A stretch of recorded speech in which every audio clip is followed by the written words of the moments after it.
Evo kako da napravite jednostavan sistem za navodnjavanje kap po kap od plastičnih flaša. Pogodan je za male vrtove i besplatan je, treba uložiti samo malo truda. Ne bacajte plastične flaše od vode i na ovaj način im pronađite novu namenu. Trebaju vam prazne plastične flaše sa čepom. Obeležite markerom mesto pri dnu flaše gdje ćete da bušite.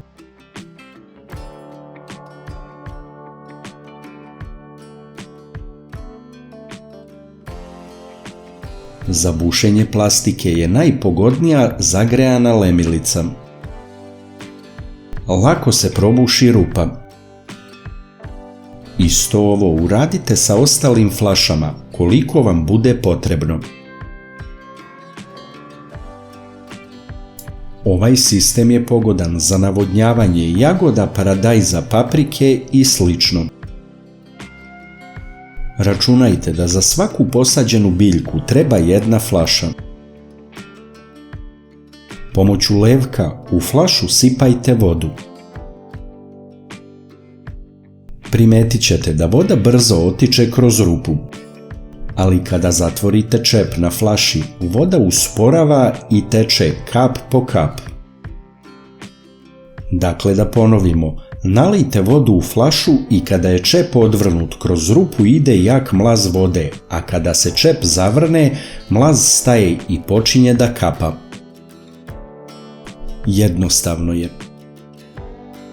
Odvrtanjem i zavrtanjem čepa regulišete pritisak i tok navodnjavanja.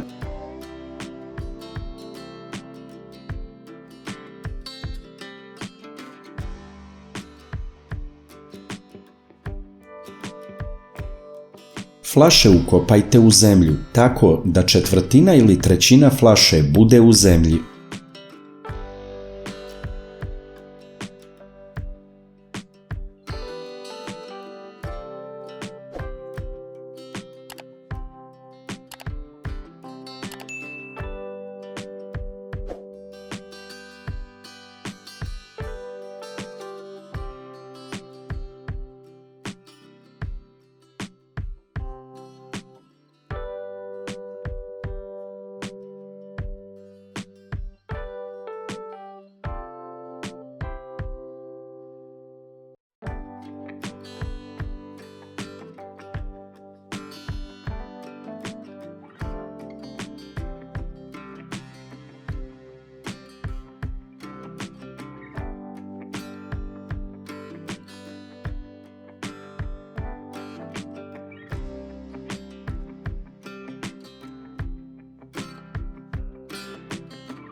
Pored flaše posadite biljke.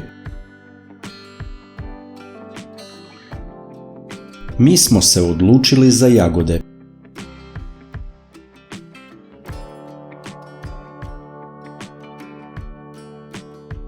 Gledajte da rupa na flaši bude okrenuta prema biljci, da bi voda išla ka korenu. Vodu dolivajte u flaše po potrebi.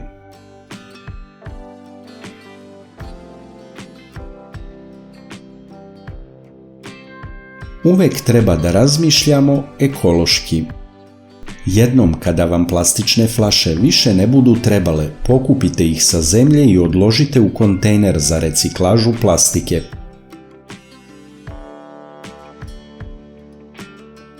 Najlakši način da podržite naš rad je da lajkujete video. Kliknete na dugme prati, zatim na zvonce i na kraju potvrdite zvonce. Ovo za nas znači mnogo. Hvala vam na podršci.